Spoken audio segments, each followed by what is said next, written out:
വാദ്യകലാ സ്നേഹികളെ, എല്ലാവർക്കും എൻ്റെ വിനീതമായ നമസ്കാരം. ഞാൻ നിങ്ങളുടെ കാലിശ്ശേരി വിനോദ്. എൻ്റെ യൂട്യൂബ് ചാനലിന് നിങ്ങളേവരും തരുന്ന പിന്തുണയും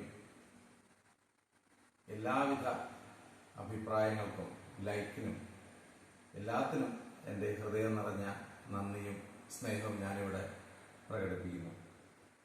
ഇനിയും നിങ്ങളുടെ പിന്തുണയും അഭിപ്രായങ്ങളും എല്ലാം കമൻ്റായിട്ടും ലൈക്കായിട്ടും ഷെയറായിട്ടും എൻ്റെ യൂട്യൂബ് ചാനലിനോടൊപ്പം ഉണ്ടാവണമെന്ന് അഭ്യർത്ഥിക്കുന്നു.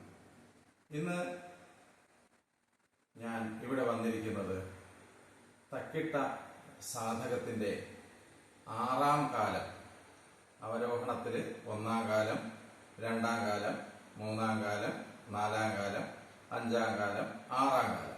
6ാം കാലം വരെ ഒന്ന് കൊട്ടി നോക്കാം എന്നുള്ള ഒരു പരീക്ഷണത്തിലാണ്. 6ാം കാലം, ഈ കാലങ്ങളെ പറ്റിയിട്ട് പഠിതാക്കളെ ഒരു ശ്രദ്ധയിലേക്ക് വേണ്ടി ചെറിയൊരു വിവരണം തരാം. സാധകം ചെയ്യുന്നത് ഇരട്ടി കൊട്ടുക എന്നും കൂടി പറയും. തക്കിട്ട 3 അക്ഷരം, ത കൈ, ഈ തോലുള്ളോട്ട്, ത പുറമേക്ക്. ഈ 3 അക്ഷരമാണ് ചെണ്ടയിലെ 4 സാധക കൈകളിൽ, പാടക കൈകളിൽ വളരെ പ്രധാനപ്പെട്ടത്. ഇതിന്റെ 1ാം കാലം അത് താളമായിട്ട് ഒരു തക്കിട്ട കൊട്ടുന്ന സമയം കൊണ്ട് 2ാം കാലത്തില് 2 തക്കിട്ട കൊട്ടണം. 3ാം കാലത്തില് അതിന്റെ 2ാമത്തെ ഇരട്ടിയായുള്ള 4 തക്കിട്ട തരണം. 4ാം കാലത്തില് അത് 8 തക്കിട്ടയായിട്ടും 5ാം കാലത്തില് 16 തക്കിട്ടയായിട്ടും 6ാം കാലത്തില് 32 തക്കിട്ടയായിട്ടും വരും. അതായത് 1ാം കാലത്തില് ഒരു തക്കിട്ട കൊട്ടാൻ എടുക്കുന്ന സമയം കൊണ്ട് 6ാം കാലത്തില് 32 തക്കിട്ട കൊട്ടണം.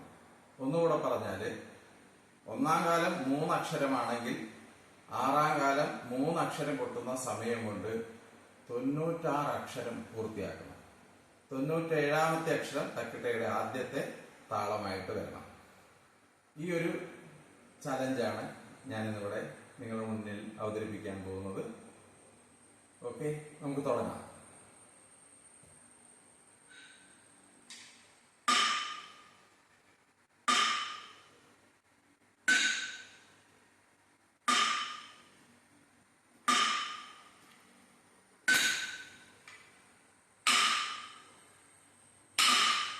ഒന്നാം കാലം.